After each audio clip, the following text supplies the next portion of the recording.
If you've got tennis elbow, stop coming to this aisle for pain relief. Also, stop trying on different straps and wraps that will only put a band-aid on your pain.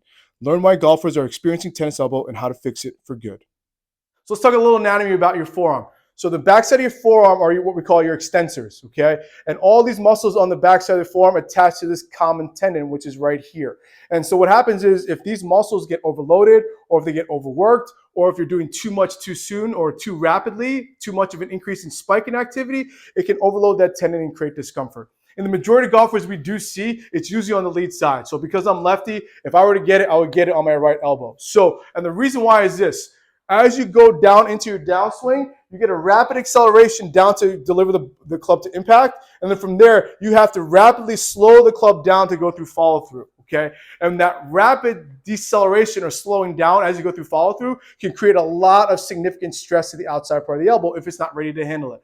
Another couple things that might happen as to why you might develop tennis elbow are heavy hits, right? Either on the turf or the grass. So what happens is, think about that rapid acceleration and that rapid deceleration, right? So as you come down, if you hit the ground first, your muscles have to take on the brunt force of that hitting the ground and then make contact with the ball. So hitting heavy behind the ball can significantly put more stress on that common tendon. Number two is just hitting off the turf, okay? Hitting off a turf that's a little bit more firmer, especially as you do it over time, it can start to accumulate. It can definitely create a lot more stress. Again, if you're in the winter months and you're at a sim and you're not able to hit on natural grass, that firmness of the turf over time could definitely put more stress on the elbow. Lastly, another one are just some swing characteristics we might see. In particular, chicken winging, right? So chicken winging is on impact, your lead elbow actually bends to be able to get the club face square to the ball, and it never fully extends and locks out. When it stays bent, it puts a significant amount of stress on the outside part of that elbow and forearm, which creates a lot more stress to that tendon, which can develop some of that tennis elbow that you're experiencing.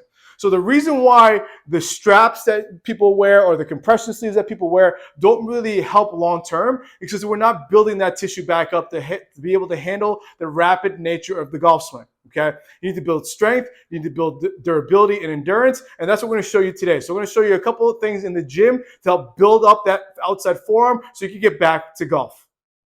Stop using a hammer to do this type of exercise. The beauty about using the kettlebell is that as it gets easier, you can increase the weight to help continue to build strength. You're going to rotate as far as you can tolerate without discomfort. 2 sets of 12 in each direction. The next one is a resisted wrist extension. Building up muscle strength and endurance is really the best way to allow the body to get back to golf. Use a weight that you can do for 8 reps and make sure you do it with good control. If for whatever reason you're unable to do the first movement, you can regress and modify to where you use your free hand to bring the weight up to the top of the motion, then slowly lower the weight back down to the start position. The key is slow and controlled. Lastly, we're going to show you some overall carry variations to help improve grip endurance. The first one is a suitcase carry to help improve grip strength around the hand.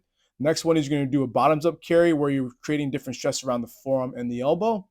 And the last one is a plate pinch where you're using the pressure between the thumb and the fingers. I'm Doc Russ, and I help everyday golfers play like the pros.